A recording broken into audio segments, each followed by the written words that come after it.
חרם. שלום חבר הכנסת יוחנן פלסנר.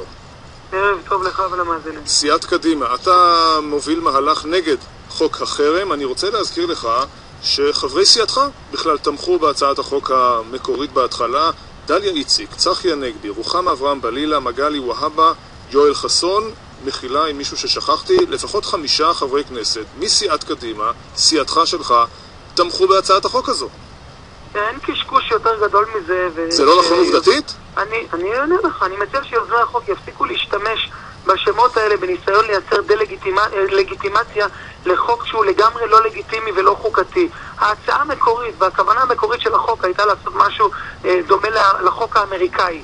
החוק האמריקאי אומר אסור לחברה להטיל חרם על מדינת ישראל, חרם שישות מדינית אחרת קוראת להטילו. זה היה בעקבות החרם הערבי בשנות ה-70 וה-80.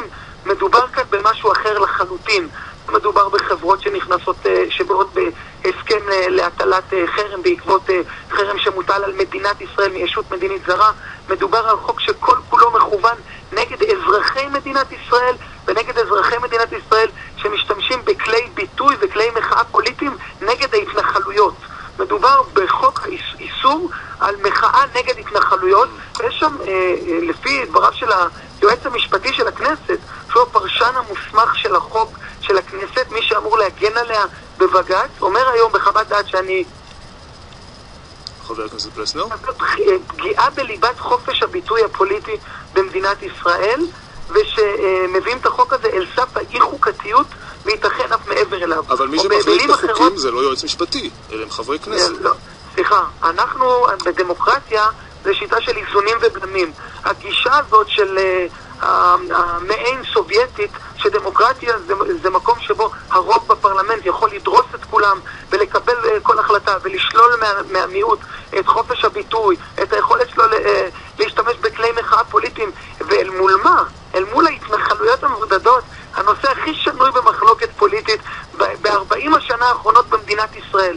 מהיום, כל בן אדם, אם ההצעה הזאת תעבור הערב, ההצעה המביישת הזאת, כל אדם, כל מאזין שיעלה בפוסט בפייסבוק של מחאה נגד התנחלויות, בהגדרה הרחבה של מה זה חרם נגד התנחלויות, ימצא את עצמו חשוף לתביעת נזיקין בלי הוכחת נזק של עשרות אלפי שקלים. זה מטורף לגמרי. חבר הכנסת פלסנר, אני אגיד לך למה אני שואל, משום שאני זוכר שגם בנושא של ועדת חקירה פרלמנטרית בעניין המימון של ארגוני שמאל, סיעת קדימה הצביעה בעד, ופתאום הייתה איזו מהומה בתקשורת, אז חזרתם בכם. יכול להיות שכך זה הדפוס הפעולה? כלומר, מציעים הצעת חוק, ואז אם יש איזו מהומה, אז סיעת קדימה חוזרת בה? ממש לא, הסברתי לך מה היו הכוונות המקוריות. לא, ומה היו הכוונות המקוריות, ולאן לקחו את החוק הזה?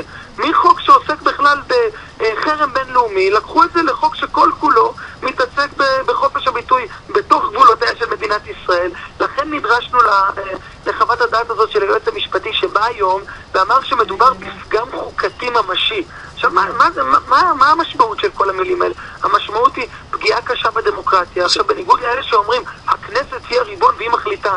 נכון, היא מחליטה, אבל בדמוקרטיה לא רק הרוב יכול לדרוס את המיעוט, אלא הייחוד בשיטה הדמוקרטית היא שגם למיעוט יש זכויות. אנחנו צריכים לשמור על הזכויות האלה, ואני דרך אגב מתנגד לחרם, התנגדתי לחרם באריאל, התנגדתי רציתי לשאול שאתה שומע את כל הגופים האקדמיים שהולכים בעולם ועושים נפשות לחרמות על ישראל, על התנחלויות, על האקדמיה הישראלית, הרי זה הרי ישראלים שבאים מתוכנו ועושים נפשות להחרים אותנו.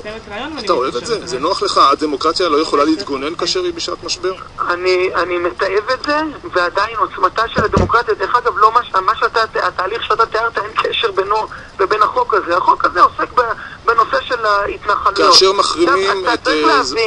אתה צריך להבין, הנכס ההסברתי, ואני עוסק הרבה בהסברה ומייצג את הכנסת בארגונים בינלאומיים, הנכס ההסברתי מספר אחד שלנו הוא עובדת היותנו דמוקרטיה חיונית, תוססת, שמאפשרת השמעה של מגוון של דעות, גם דעות שאנחנו לא מסכימים איתם.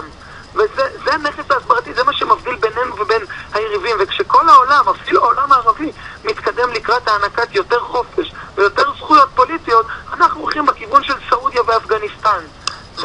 זה הזוי לגמרי, וזה נובע מסיבה אחת, מחבורת ח"כים, חברי כנסת צעירים בליכוד, שעושים תחרות מי יותר קיצוני כדי למצוא חן בעיני חברי מרכז ליכוד, וראש ממשלה חלש ורופס שלא מסוגל לעמוד בפניהם, גם אם זה על חשבון האינטרסים הבינלאומיים של מדינת ישראל, וגם אם זה גורם לנו נזק כל סיעת קדימה לא תתמוך בחוק? אתה יכול להיות ערב לכך לפחות? איש מסיעת קדימה לא הולך לתמוך בחוק הזה. אתם מטילים משמעת סיעתית בעניין הזה? ודאי, אנחנו בנושא הזה, אנחנו לא נבחרנו לכנסת כפרטים בודדים, נבחרנו כקבוצה, כסיעה, אנחנו מייצגים דרך, וברגע שהתקבלה החלטה סיעתית, אף אדם מקדימה לא יתמוך היום בחוק הזה. יוחנן פלסנר, סיעת קדימה, תודה. תודה ויום טוב. גם לך. 5:21, עכשיו אנחנו...